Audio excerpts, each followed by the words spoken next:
Welcome to Reykjavík Greipans Newscast. My name is Valur Grettisson. I'm editor-in-chief at Reykjavík Greipans. This is Polly, the chief of morale at Reykjavík Greipans. She is waiting for a ball. She's not going to get it. We're going to speak a little bit here. We're at Elliðarárdalur. Sorry, it's even harder in Icelandic. This is a wonderful, like a Christmas market, like at the edge of the city. You can even see, I can show you like where the city is. It's basically there.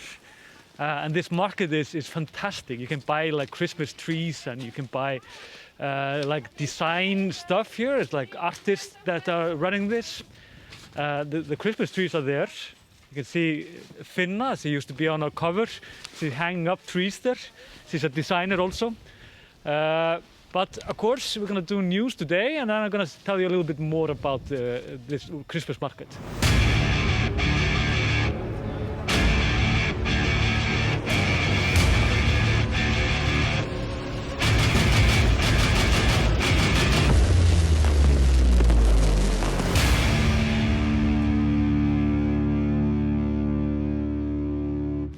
COVID is going down quite fast in Iceland.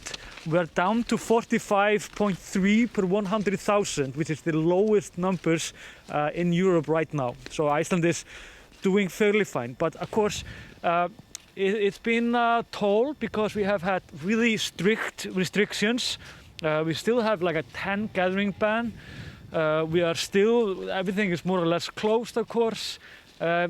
And we can say like the society is in many ways like almost paralyzed. This is of course almost like harder because as you can see like here is like, if you just show them the water and the light, it's like noon in Iceland right now and the sun is like not that high. It's just, everything is getting darker, everything is getting slower somehow. And it's weird, it takes toll of you. Then again, we have 27 people that are dead since the beginning of the COVID. So come here, I'm going to show you that like it's a secret place here also. I've often taken my children here, especially in Christmas. And there is like what do you call it? Like within the forest, there's a nice place there.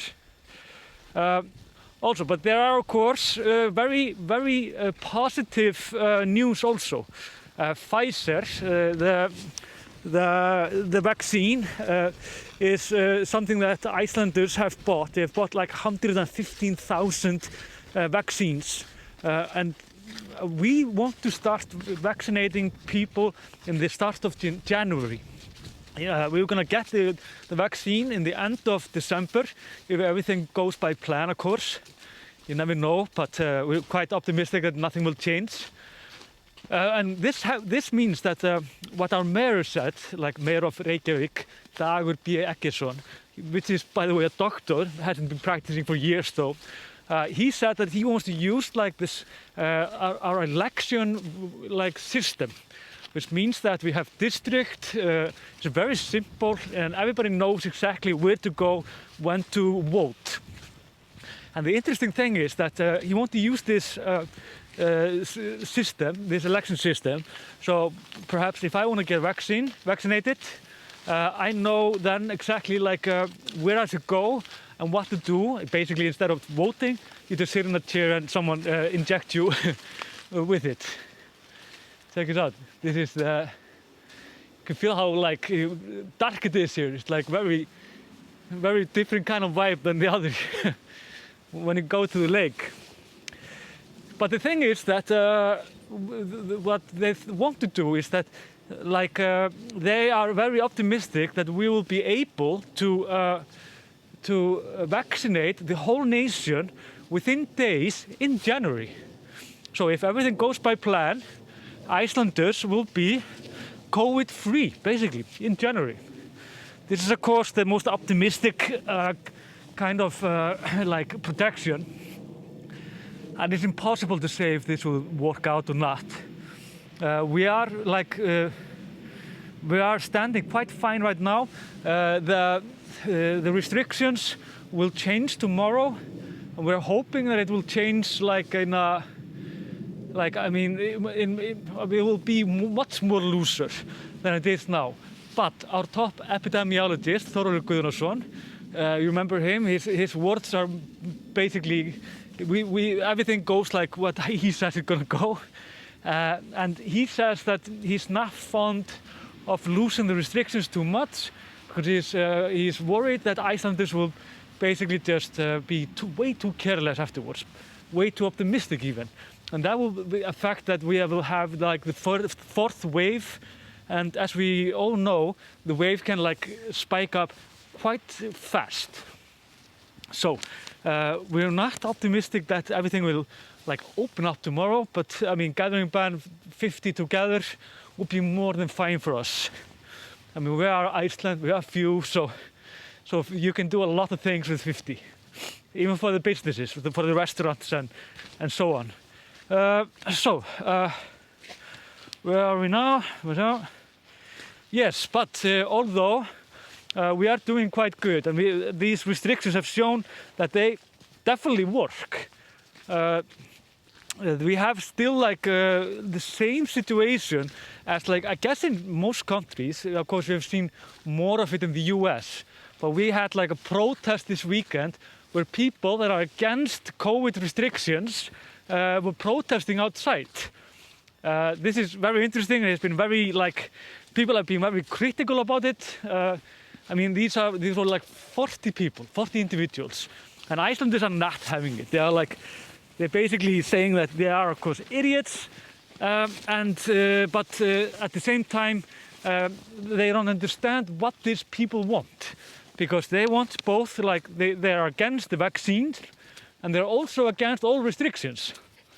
So, I mean, it makes no sense. But then again, I mean, nobody's trying to understand these people. They are just criticized for being idiots. Wow, she's really happy.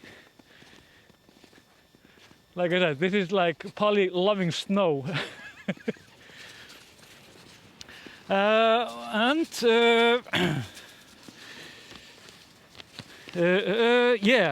Application to Icelandic church aid have increased by 40%. This is worrisome. Let's go here. The reason is that, of course, our unemployment is now around, what was it, like 10 or 11%. We know that 25,000 people are unemployed. Half of them are Icelanders, and the other half are mostly Polish immigrants and other immigrants. So a lot of immigrants in Iceland have lost their job, as well as of course Icelanders, but it's statistically really heavy on immigrants. So what they can, of course, they get some aid from the city and the government, of course, but if in dire need, you can go to the church. And like I said, it's like 40% up, which is like alarming, really bad news. But Icelanders are very compassionate. We're a rich nation, and we want to help, and there are a lot of like groups and so on that helps, and perhaps we should even write an article about that. And in the end, I have to tell you about this. This is absolutely horrible. It's like I don't know if you've seen this in our magazine Grapevine. We sometimes write about Laufabrauð. It's like leaf bread. It's a weird kind of bread that we do. Icelanders, it's like a Christmas thing. But some madman actually took this bread and made a taco out of it, like a taco bread. What he did, he put like the Icelandic, like what do you call it, hangikjöt. It's like it's completely stolen from me. It's a horrible Icelandic meat. I don't really like it. And he put like the Icelandic food into it, as well as taco, and he made this like abomination of food for some reason. And it's trending right now on the Icelandic social media. Some like it. They even want to do like almost a startup about it. Others just say that this man should be burned in hell. But I mean, it's just food. But here's Finna. I want to ask you a little bit about the Christmas trees. Okay. Tell me about this. This is like, where is this from? From Heiðmörk. Heiðmörk. So, this is the forest basically here. Yes, and the forest is now 70 years old this year. Only 70? Yeah. Oh, where do you want me? Yes. There's only one microphone. Okay. Yeah, so the forest had this big birthday this year, so Yeah. turning 70 years old. So that's also many people that don't realize how young the forest is actually. Yeah. And on these 70 years, we have both managed to create like this amazing outdoors area that people of Reykjavik use. Yeah. But also we have a forest where we can go and collect Christmas tree and make all kinds of wood products. Yeah. So that's very we are very happy about that. It's a fantastic market. We love it. I come here every year with my family, and if not only just to check out the market, also just to go to the lake if it's not too warm. It's a little bit too warm now, I guess. But also, Yeah. I also saw that they had a sign like "Do not go into the ice." Quick break, actually. But this is it for us today. Just remember, of course, our High Five Club membership, our homepage, grapevine.is. If you didn't understand a word that I said, that happens. So until then, thank you and see you next time. Það er ekki bara. Já, Þetta er bara bara takk fyrir þetta. minnsta málið.